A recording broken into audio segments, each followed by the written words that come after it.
मैं राजीव शर्मा आपका एवरग्रीन श्रृंखला के साथ में दिव्य एजुकेटर्स प्लेटफॉर्म पर पुनः अपनी श्रृंखला को कंटिन्यूस करते हुए स्वागत करता हूँ। आज का टॉपिक कंसेप्शनल है और इस कंसेप्शनल टॉपिक को समझने के लिए हमें सब कुछ समझना पड़ेगा। आज के टॉपिक के अंतर्गत green house gases, green house global warming, green house dimming इत्यादि पॉइंटों को जानना अति आवश्यक है। अब उसी को क्रमबद्ध करते हुए आज हम सबसे पहले आपको ये बताने की कोशिश कर रहे हैं कि ग्रीन हाउस गैसेस लाभकारी हैं या हानिकारक हैं। असल में ईश्वर ने जो कुछ दिया हुआ है वो सब लाभकारी है और जो इंसान ने अपनी तरफ से बाई प्रोडक्ट बनाकर पैदा किया है वो हानिकारक है। ग्रीन हाउस गैसेस अगर अपने मानक पे हैं, यानी औद्योगिक क्रांति जो कि 1770 में हुई थी उससे पूर्व की अवस्था में है, तो निसंदेह ये हमारी धरा के लिए लाभदायक है। और औद्योगिक क्रांति के बाद में जो भी घटनाएं घटी, कार्बन उत्सर्जित हुआ, ग्रीन हाउस गैसें आई।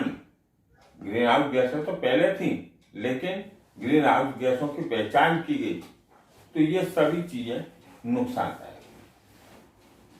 अब प्रश्न आता है कि ग्रीन हाउस गैस को सर्वप्रथम किसने खोजा था या सिद्धांत दिया था, तो जोसेफ फॉरियर।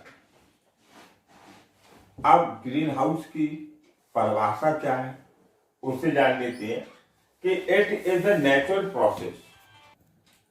ग्रीन हाउस गैस की डेफिनेशन है कि it is a natural process that warm the earth surface when the insulation यानी सूर्य तप reach on the earth surface atmosphere approximately 30% is reflected back to the space and 70% of the rest is absorbed and it radiated by the greenhouse gases। यानी वायुमंडल में उपस्थित green house gas है। अब green house gas को हमको देखना है कि ग्रीन हाउस गैस कौन सी है। तो ग्रीन हाउस गैस को देखने से पहले ग्रीन हाउस गैस पर जो काम किया था UNFCCC यानी United nation framework convention on climate change और IPCC यानी inter governmental panel of climate change के द्वारा ग्रीन हाउस गैसों को बताया गया कि ग्रीन हाउस गैसेस ये है। अब ग्रीन हाउस गैसेस में कार्बन डाइऑक्साइड यानी CO2, ग्रीन हाउस गैसेस में CH4 यानी मीथेन और ग्रीन हाउस गैस में N2O यानी नाइट्रस ऑक्साइड, इसे हम लाफिंग गैस के नाम से भी जानते हैं।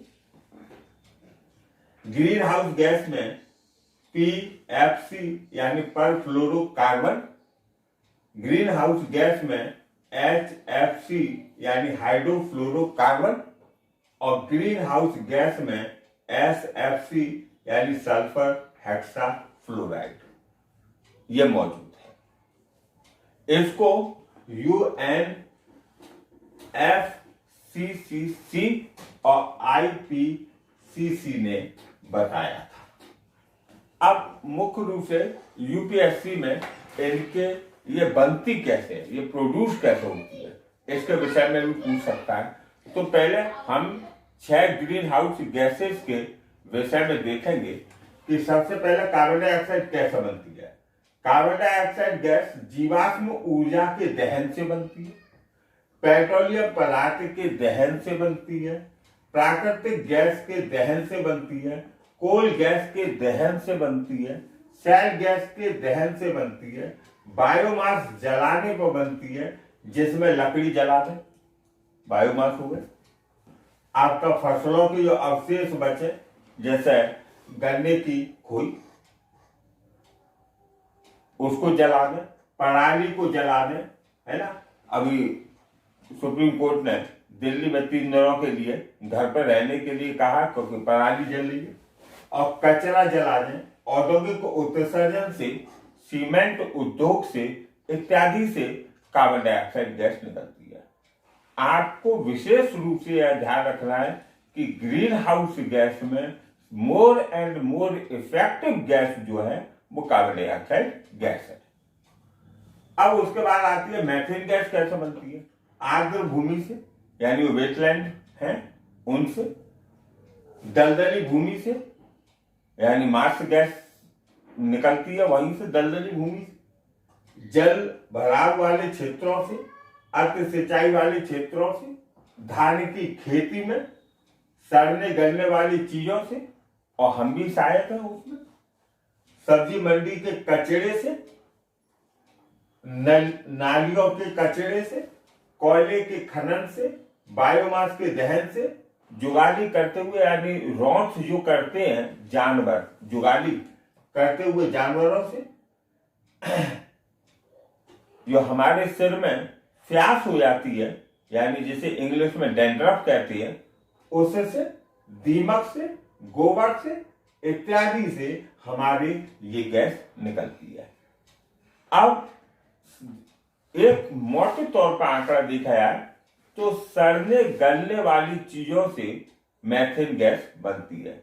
मैथेन गैस को हम सैंड गैस के नाम से भी जानते हैं। बायो टॉयलेट, अब इसको रोकने के लिए अत्याधुनिक टेक्नोलॉजी में बायो टॉयलेट का विकास किया रहा है। रेलवे स्टेशन, एयरपोर्ट, बड़े बड़े मॉल्स,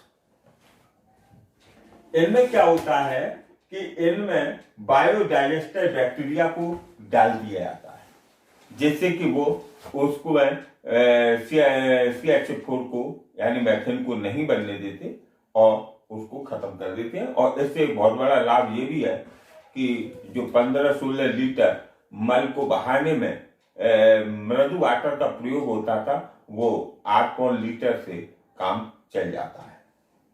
अब नाइट्रस ऑक्साइड कैसे बनती है? नाइट्रस ऑक्साइड जानने के लिए हम नाइट्रस ऑक्साइड उर्वरक से बनेगी, उर्वरक से बनने के बाद कीटनाशकों से बनेगी नाइट्रस ऑक्साइड, और कीटनाशक के बाद आपके ईंधन के तेल जलाने पर बनेगी नाइट्रस ऑक्साइड। घर में पूरी, कचौड़ी, समोसा, है ना, पकौड़े इत्यादि तलने पर भी बनती है। तो ये नाइट्रस ऑक्साइड, यानी जो जितने जंगलों में, अमेजन के जंगलों में आग लग जाए तो वहां पर भी नाइट्रस ऑक्साइड बनेगी। यानी जितने भी तेज ज्वलनशील, हम कार में एक्सीलेटर को खींच दें और तो कार में भी नाइट्रस ऑक्साइड बनेगी। स्कूटर या बाइक में हम एक्सीलेटर को खींच दें तो वहां पर भी, क्योंकि पिस्टन तेजी से दौड़ेगी, ऊर्जा का दहन ज्यादा होगा, और जब ऊर्जा का दहन होगा तो नाइट्रस ऑक्साइड बनेगी, यानी तेज जलने वाली चीजों से बनती है। अब नाइट्रस ऑक्साइड के 5 रूप होते हैं। एक N2O, यानी नाइट्रस ऑक्साइड, दूसरा है NO, यानी नाइट्रोजन ऑक्साइड, तीसरा है NO2, यानी नाइट्रोजन डाइऑक्साइड, चौथा है आपका N2O3, यानी नाइट्रोजन ट्राइऑक्साइड, पांचवा है N2O5, यानी नाइट्रोजन पेंटा ऑक्साइड। अब इसमें हमें देखना है, अब नेक्स्ट गैस है चौथे नंबर की, जो कि ग्रीन हाउस गैस में है, PFC, यानी परफ्लोरोकार्बन। ये AC बनाने पर बनेगी, फ्रिज बनाने पर बनेगी, एल्युमिनियम यानी सिल्वर का जितनी भी चीजें बनाई जाएंगी उन फैक्ट्रियों में बनेगी, सेमीकंडक्टर के प्रोडक्शन में बनेगी, और HFC को यदि देखें तो बड़े जो कि छत वाले एसी होते हैं, साइड वाले एसी होते हैं बड़े बड़े, उनमें से बनती है और कोल्ड स्टोर में से बनती है। अब छठवें नंबर की गैस है SF6। इसका नाम है सल्फर हेक्सा फ्लोराइड। विद्युत उपकरण के सर्किट के निर्माण से यह बने, जितने भी विद्युत इलेक्ट्रिक डिवाइस है उनका सर्किट जो बनाएंगे उसके निर्माण से बनेगी। हाई वोल्टेज ट्रांसमिशन लाइन से बनेगी, जो हाई वोल्टेज ट्रांसमिशन लाइन होती है उनसे। टायरों की फैक्ट्रियों में बनेगी, प्लास्टिक के बर्तन बनाने पे बनेगी। अब इसमें हमें देखना है कि अब एक शब्द को समझना है, क्रायोस्फीयर। क्रायोस्फीयर पृथ्वी का वह भाग है, यानी अगर हम पृथ्वी को देखें तो हम सपोज कीजिए कि पृथ्वी के लिए ये अर्थ के ये वाले पॉइंट लिए ये इक्वेटर लाइन है, ये नॉर्थ पोल है और ये वाला साउथ पोल है। अब नॉर्थ पोल और साउथ पोल को यदि हम देखें तो यहाँ पर बर्फ जो है ट्रैप रहती है, यानी इन पर आच्छादित रहती है, तो उसी को हम क्रायोस्फीयर कह रहे हैं। अब सूर्य से मैं जो ये 6 गैसें हैं, इस 6 गैसों को मैंने इस ग्रीन लाइन से दिखाना शुरू किया। ये पृथ्वी का ब्लू लाइन जो है वो पृथ्वी का एटमॉस्फेयर है, ये अर्थ मैंने दिखाई है और ये सूर्य दिखाया है। और सूर्य से ये ग्रीन हाउस गैसें हैं, ये वाली ग्रीन हाउस गैसें यहां पर आ रही हैं, यानी पृथ्वी पर आ रही हैं। अब सूर्य से जो वेव्स आ रही हैं, अब उन वेव्सों को देखना है। सूर्य से जो वेव्स आ रही हैं वो 2 प्रकार की वेव्स होती हैं, यानी यांत्रिक किरण मैकेनिकल वेव्स और गैर यांत्रिक किरण नॉन मैकेनिकल वेव्स। यांत्रिक किरणों को अगर हम बांटें तो मैंने चार्ट में आपको दिखाया है, ये 2 प्रकार की होती हैं, अनुदैर्ध्य तरंगें यानी लॉन्जिट्यूडनल वेव्स और दूसरी होती है अनुप्रस्थ तरंगें यानी ट्रांसवर्स वेव्स। अब इसमें अगर हम ये तो पृथ्वी पर आ जाएंगी और ये संचरित होंगी। अब देखिए ऐसे solar radiation non mechanical waves को यानी माध्यम में संचरण करेंगी तो मैकेनिकल वेव्स करेंगी, यानी सूर्य से पृथ्वी पर जो एटमॉस्फेयर है उसमें संचरित होते हुए पृथ्वी तक ये आ जाती है। ये सोलर रेडिएशन है, इसे हम इलेक्ट्रोमैग्नेटिक वेव्स के नाम से भी जानते हैं। अब इसको समझिए, सूर्य से कौन कौन सी किरण आ रही है। सूर्य से आने वाली किरणों में कॉस्मिक रेज है, गामा रेज है, एक्स रेज है, यूवी यानी अल्ट्रावायलेट रेज है, विजिबल वेव्स है, इंफ्रा वेव्स है, शॉर्ट रेडियो वेव्स है, लॉन्ग रेडियो वेव्स है। वैसे हम देखते हैं कि सूर्य से 3 प्रकार की किरण आती हैं। Number 1 cosmic, number 2 ultraviolet, number 3 infra. अब लेकिन एक्चुअल में ये इतनी वेव्स हैं, यानी 4, 5 और 3 8 प्रकार की किरणें सूर्य से आती हैं। कौन कौन सी? Cosmic, gamma, x-ray, UV, visible, infra, short, long radio waves. अब इसमें अगर हम देखें तो कॉस्मिक, गामा, एक्सरे और यूवी को हम कहते हैं शॉर्ट वेव्स रेडिएशन, और इसमें विजिबल वेव्स को छोड़ दें तो इंफ्रा वेव्स जो कि अवरक्त किरणें कहलाती हैं, जो हमें गर्मी देती हैं, और शॉर्ट रेडियो वेव्स और लॉन्ग रेडियो वेव्स। अब हमारा मोबाइल जो जनरेशन 4, जनरेशन 5 इत्यादि का है, अब हम देखते हैं जनरेशन 5 भी आ रही है। जनरेशन 5 आ रही है तो जनरेशन 5 के लिए जरूरत पड़ेगी, उसके लिए शॉर्ट रेडियो वेव्स का प्रयोग होगा।